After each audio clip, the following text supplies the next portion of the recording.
Welcome to the Interesting News Channel. 26/06/2023. Interesting News. 26/06/2023. Associated Press. MENA. Saudi Arabia, AP. Some 2 million Muslim pilgrims officially began the annual Hajj pilgrimage on Monday, making their way out of Mecca after circling Islam's holiest site, the Kaaba,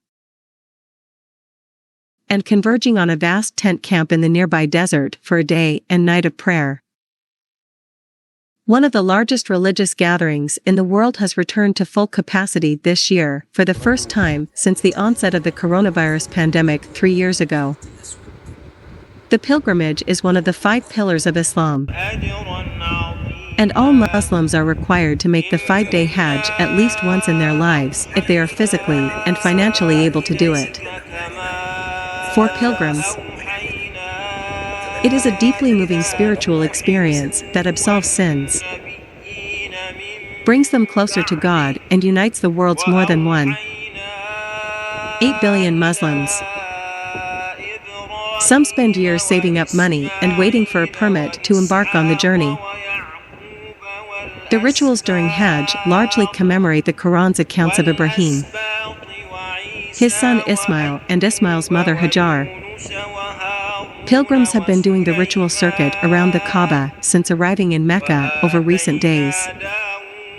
As the last ones performed at Monday, the pilgrims made their way by foot or by bus to Mina, where they will camp in one of the largest tent cities in the world. They will pray throughout the day and night before traveling on Tuesday to Mount Arafat, where the Prophet Muhammad is said to have delivered his final sermon. Mina is vast and open, with little respite from the desert heat and blazing sun. Soldiers sprayed pilgrims with water to cool them down. Egyptian businessman Yahya Al-Ghanem said he was at a loss for words to describe his feelings upon arriving at Mina. "Tears will fall from my eyes out of joy and happiness," he said. "I do not sleep. I have not slept for 15 days. Only an hour a day." Overwhelmed by the magnitude of the emotions surrounding his pilgrimage. After Arafat, pilgrims collect pebbles from a site known as Muzdalifa to be used in the symbolic stoning of pillars representing the devil back in Mina. The final 3 days of the Hajj coincide with the festive Eid al-Adha holiday, when Muslims around the world slaughter livestock and distribute the meat to the poor. Islamabad. Chief Justice of Pakistan, CJP, Umar Ata Bandial, said on Monday that he hoped that no trial of civilians will be initiated in military courts until the outcome of proceedings against them. The top judge made the remarks as the 6-member larger bench headed by CJ Bandial resumed the hearing of petitions challenging the trial of civilians in military courts. Earlier in the day, the 7-member bench hearing the pleas was dissolved after the Attorney General of Pakistan, AGP, objected to Justice Mansur Ali Shah's inclusion in the bench. As the hearing resumed, CJ Bandial also said 102 individuals who are in the custody of the military should be allowed to hold meetings with their family members. AGP Mansur Usman Awan sought time to take instruction from relevant quarters in this regard. There was uneasy calm Monday as Russian state TV tried to present an image of business as usual in President Vladimir Putin's ongoing war in neighboring Ukraine. But Putin's strongman image undoubtedly looked weaker after a brief but remarkable challenge to his authority over the weekend with his longtime associate, Wagner mercenary group boss Yevgeny Prigozhin, staging an apparent rebellion and threatening to march all the way to Moscow. Tension had been growing between Prigozhin and Russia's top military officials for weeks, with the businessman lambasting senior generals as inept at best, and even treasonous in his regular videotaped rants posted to social media. But on Saturday, his war of words against Russia's top brass exploded into a mutiny. U.S. officials confirmed to CBS News that members of Prigozhin's private army were on the move Saturday morning toward Moscow. And the Wagner boss himself made it clear that his primary targets were Russia's defense minister Sergei Shoigu and the chief of the general staff Valery Gerasimov. Wagner troops managed to quickly seize control of the southwest city of Rostov-on-Don, home of the headquarters of Russia's Southern Military Command, which has orchestrated the country's war in Ukraine without a fight. On Russian state TV, Putin attacked the Wagner chief's actions as a stab in the back and vowed to quash the rebellion.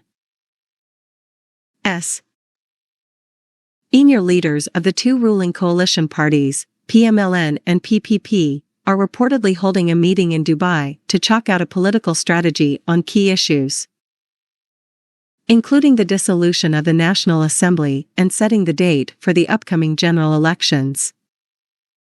Express Tribune, quoting sources,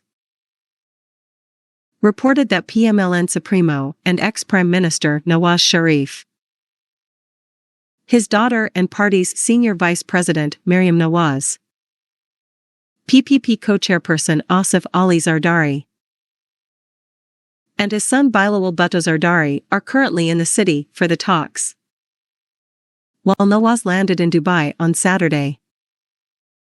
Zardari arrived on Sunday. It was further reported that some other powerful leaders are expected to attend the Dubai huddle, but nothing has been confirmed so far. The venue for the high-level meeting was carefully chosen to be Dubai in order to avoid media scrutiny. The newspaper reported, quoting sources from the ruling coalition.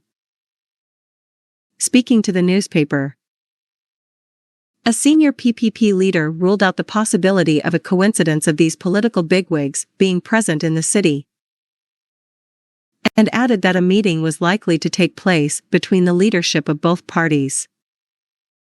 Well, you can't rule out anything. These are politicians and present in the same city, so a meeting between them won't be a surprise, the PPP leader replied to a query. According to UNSCER website, the committee meetings of the UN body were held from 19 to 23 June 2023 with the participation of more than 150 scientists from 30 state members and 11 international organizations, the IRNA reported on Monday.